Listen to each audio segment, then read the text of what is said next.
Si trabajas en consulta o estás empezando tu camino como terapeuta, es muy probable que ya te haya pasado lo siguiente.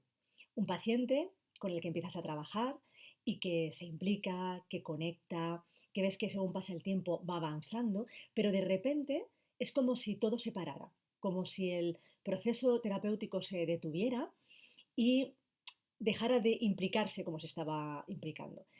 Esa sensación de que un poco todo se congela, las sesiones se vuelven un poquito más planas, como más repetitivas, parece que nada está cambiando y entonces tú empiezas a tener esa sensación un poquito incómoda de que algo estás haciendo mal, que el problema es tuyo. Y esto es independientemente del motivo de consulta o del diagnóstico de tu paciente.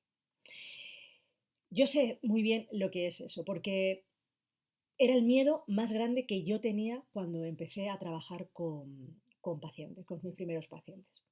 Si no me conoces, me presento. Mira, soy Montse Ramírez, soy psicóloga clínica, llevo más de 32 años consecutivos trabajando en esta maravillosa profesión, ejerciéndola. Y mi intención con este canal y con los vídeos que voy a ir colgando es ayudar a profesionales como tú que trabajan acompañando procesos terapéuticos y personas o que se están formando para poder hacer eso en un futuro próximo, puedan hacer lo que yo llamo un diagnóstico integral, es decir, un diagnóstico que une lo emocional con lo transgeneracional, lo clínico, por supuesto, y lo energético. Con este vídeo en concreto, lo que voy a intentar es mostrarte las claves que a mí me han funcionado cuando me ha ocurrido esto que te he contado al principio, ¿no? Cuando se me ha bloqueado un proceso terapéutico con un paciente. Así que cuando te encuentres en ese caso, bueno, puedes tener en cuenta lo que yo te voy a contar en este vídeo. Lo primero en lo que quiero que pienses o que puedas reflexionar, porque para mí fue muy importante tener esta toma de conciencia, es que el estancamiento terapéutico no es un fracaso, ¿vale? Ese momento no es un fracaso. De hecho, yo diría, forma parte natural de un proceso como pueda ser en el que nosotros, ¿no? Los terapeutas, nos movemos. Y muchas veces tenemos que tener en cuenta que cuando el paciente deja de avanzar, no es porque no quiera cambiar. La mayoría de las veces tampoco es porque tú no te estés implicando lo suficiente o no estés haciendo las cosas bien, sino porque hay algo en su sistema, consciente o inconsciente, que todavía no puede hacerlo. Vale, así que, como te he dicho, voy a explicarte 4 claves fundamentales, al menos son las que yo aprendí, ¿vale? A lo largo de mi experiencia con este tema, que te pueden ayudar a comprender por qué se produce ese bloqueo y, sobre todo, cómo puedes acompañar a tu paciente para que ese proceso vuelva de alguna forma a moverse sin forzar, sin frustrarte, ni tú ni él, y sin perder la conexión terapéutica tan importante y tan vital, ¿vale? Porque sin ella no podríamos hacer terapia. Así que vamos a hablar de estas 4 claves o estos 4 aspectos esenciales que son la mirada diagnóstica, la seguridad interna, las lealtades invisibles, que ahora te cuento de qué va ese tema, y la personalidad. 4 elementos que para mí marcan la diferencia clara entre un proceso que se frena y un proceso que se transforma.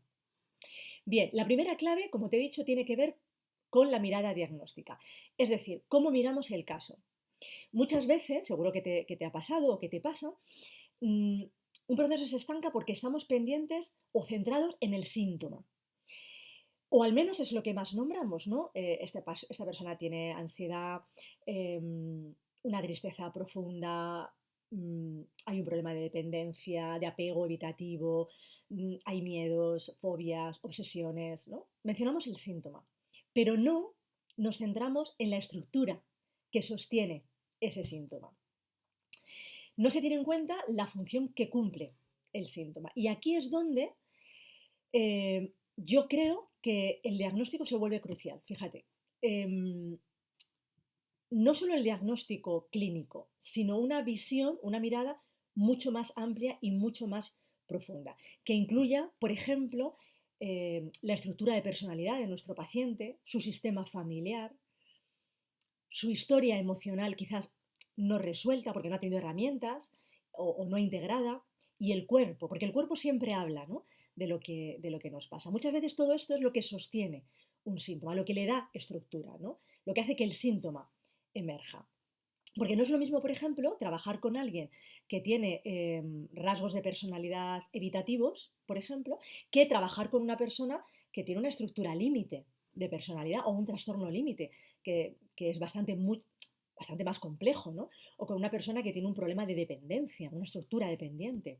Cada uno va a tener un modo distinto de vincularse, un modo distinto de protegerse, de defenderse y de reaccionar ante el cambio. Si no comprendemos esa base estructural, es muy fácil que nos frustremos, facilísimo. Pedimos al paciente algo que simplemente su sistema no puede sostener todavía.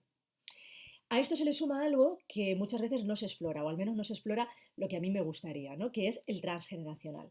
Detrás de muchos síntomas, detrás de muchos bloqueos, hay lealtades invisibles, hay duelos bloqueados que no están resueltos, hay mandatos familiares que siguen actuando en silencio y que no somos conscientes, ¿no?, de cuáles son o de que están ahí. Yo he trabajado con pacientes que se esfuerzan muchísimo en cambiar sus miedos, en trabajar a lo mejor la autoexigencia o cualquier otro rasgo de personalidad que les puede impedir a lo mejor llevar una vida efectiva o al menos tan efectiva como podrían. Hemos trabajado cambios de creencias, han trabajado mucho los pensamientos, han aprendido relajación, se han hecho muy conscientes de lo que están sintiendo y han estado también muy en el presente y sin embargo no mejoran al grado que podrían mejorar. Y muchas veces es por eso, porque hay una fidelidad en su sistema familiar que se lo impide de alguna manera. O a veces porque su miedo realmente no es suyo, lo carga en la mochila, pero no le pertenece a él.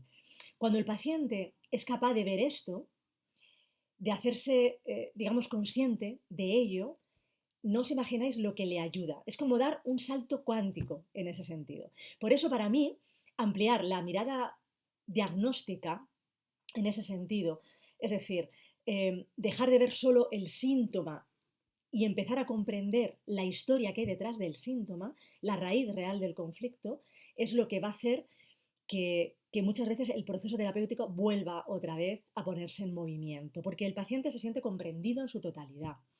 El inconsciente se relaja, es decir, su sistema psíquico de protección se relaja, ¿no? Y entonces el proceso vuelve a moverse. Muy importante esta clave. La siguiente, para mí, tiene que ver con algo que muchas veces se olvida con frecuencia y es que no se puede cambiar desde la amenaza. Cuando empezamos, esto nos puede pasar con mucha facilidad, ¿no? Si el modo, digamos, el sistema nervioso del paciente está en modo supervivencia, en modo de lucha, en modo huida o bloqueo, digamos que no hay un espacio interno para integrar nuevas experiencias o nuevas herramientas. Tenemos que entender que el avance no depende solo de la voluntad, ¿no? Si el paciente, por ejemplo, está sobreactivado porque tiene ansiedad, tiene mucho estrés, o por el contrario, hipoactivado, está con un nivel un poquito alto de desesperanza, con tristeza, con mucha apatía, no hay espacio para integrar ningún cambio. Por eso, antes de pedir cambios a nuestros pacientes, tenemos que devolver seguridad. Para mí eso es muy importante. No se trata de empujar, sino de sostener. La seguridad se construye con cosas muy pequeñas, de verdad, muy fáciles, ¿no? No es algo que nos tenga que abrumar. Por ejemplo, con la presencia del terapeuta, con la claridad de un buen encuadre, de un encuadre correcto, con que el paciente se sienta acogido por el terapeuta que le está tratando, con la validación de lo que el paciente siente, con sentirse de alguna manera acogido. Y también con ejercicios que le devuelvan la conexión con el cuerpo, ¿no? Porque la mente y el cuerpo están juntos y a veces hay una desconexión que también puede paralizar un proceso. Para eso, tenemos ejercicios de respiración, podemos enseñar ejercicios de relajación, muy importante el enraizamiento, ¿no?, a nivel energético, el enraizamiento con la tierra, un buen descanso, una buena alimentación y algo fundamental, no luchar contra la resistencia. La resistencia no es el enemigo. La resistencia es una parte nuestra que nos protege. Cuando la entendemos así, cuando la entendemos como una defensa adaptativa, casi como un mecanismo de defensa, deja de ser un obstáculo. De verdad, deja de ser un obstáculo. El paciente se siente respetado, se siente comprendido y eso por sí solo ya empieza a mover el proceso. Por eso no se trata de empujar el proceso, sino de escuchar la necesidad que está cubriendo ese estancamiento. ¿Vale? Así que primero, seguridad. Después, transformación. Sin seguridad, creerme, el cambio no se sostiene. No se puede sanar desde el colapso. La tercera clave que quiero compartir con vosotros tiene que ver con lo que he comentado un poquito antes de las lealtades invisibles. Hay muchas personas o muchos pacientes que no avanzan, vuelvo a insistir, no porque no quieran, sino porque en este caso su inconsciente siente que avanzar sería traicionar a su clan, traicionar a alguien del clan, a un abuelo, a su madre, a su padre, e incluso no una persona física, sino una historia de sufrimiento que el sistema familiar de alguna manera arrastra generación tras generación. Esas fidelidades pueden expresarse de muchas maneras. Si sano dejo de pertenecer al clan, si soy feliz, me va bien, rompo con la historia de mi sistema familiar, qué derecho tengo yo a tener éxito, a estar bien, a conseguir cosas si otros no lo consiguieron. Ese tipo de fidelidades influyen mucho en que haya estancamiento terapéutico. Cuando el vínculo no se ha reconocido, el paciente se frena. Y lo peor, ¿sabéis cuál es? Que el paciente se frena y ni siquiera sabe por qué. El trabajo aquí es transformar la fidelidad en amor consciente. Yo les pido a mis pacientes que busquen alguna frase que para ellos tenga sentido, indudablemente, que pueda ayudarles a cambiar esto, ¿no? La fidelidad por amor. No sé, tipo, por ejemplo, te honro y te incluyo y desde ese amor elijo vivir mi propio destino, mi propia vida. Es un ejemplo, pero podría ser cualquier frase con la que el paciente resonara. Porque cuando el paciente se da ese permiso, que esa es la clave, el permiso de avanzar sin traicionar a su clan, el bloqueo se disuelve muchas veces. La energía que está retenida vuelve a fluir y el proceso también vuelve otra vez a moverse, ¿no? Y creerme, es uno de los momentos más hermosos de la terapia, al menos en función de mi experiencia. Y por último, la última clave, muy importante también. Mirar si existen trastornos o rasgos de personalidad que no hayamos identificado y que pueden estar afectando a la terapia. Para mí este punto es clave.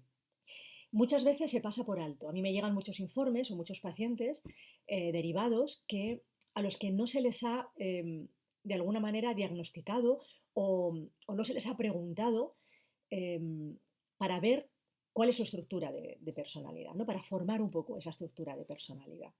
Y hay personas que sin saberlo pueden tener una estructura que les condiciona su manera de vincularse, de pensar, de defenderse emocionalmente. Y si eso no se detecta, pues tanto el terapeuta como el paciente al final acaban frustrándose con mucha facilidad. Y vuelvo a insistir en lo que he insistido en todo el vídeo, no es que el paciente no quiera cambiar. En este caso es que su forma de funcionar internamente es que necesita un abordaje mucho más específico. A lo mejor necesita más contención, más claridad, más estructura. O puede que incluso lo que necesite sea más límites. Aquí estamos hablando de explorar si existen trastornos de personalidad o rasgos de personalidad. No es igual tener un trastorno de personalidad, que lo que significa es que hay una serie de rasgos de personalidad que por exceso o por defecto están juntos y limitan mucho la vida del paciente, que tener algún rasgo de personalidad que pueda estar también limitándole un poco. No es igual porque la manera de funcionar del paciente va a ser muy diferente según sea un caso, o sea otro, por decirlo así de alguna forma muy resumidamente.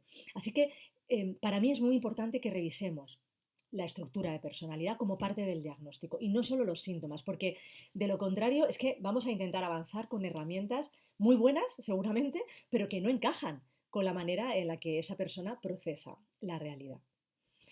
Así que si estás empezando a trabajar en consulta y te encuentras con un proceso que se estanca o llevas tiempo y esto te ha pasado hace poco, recuerda, no es un error, no es un fracaso, es una señal, es una pista, una invitación a quizás que mires un poco más hondo, a revisar si la estructura está bien comprendida, si el sistema nervioso del paciente y su sistema psíquico de protección está listo, o si hay una lealtad que aún necesita ser reconocida. Cuando ampliamos la mirada diagnóstica, cuando priorizamos la seguridad de nuestro paciente y honramos su historia, cuando tenemos en cuenta estas cositas que hemos estado comentando en este vídeo, el movimiento terapéutico se restablece y este cambio, de verdad, el cambio en esta ocasión, ocurre desde un lugar mucho más profundo, mucho más consciente, mucho más verdadero y sobre todo mucho más duradero. Bueno, pues muchas gracias por acompañarme si has llegado conmigo hasta aquí. Si te interesa explorar este tipo de temas, pues te invito a que te suscribas a mi canal o que me dejes un comentario. ¿Qué haces tú cuando un proceso se estanca? Seguro que podemos aprender mucho, mucho juntos y me encantaría leerte y seguir compartiendo contigo este camino que yo llamo de la psicología integrativa transgeneracional. Además, si quieres profundizar en este tema, lo que he hecho también es preparar una pequeña guía gratuita con herramientas prácticas que a mí me han ayudado para acompañar estos procesos estancados. Puedes descargarla dejando tu correo en el enlace que te dejo aquí abajo. Muchas gracias y un abrazo.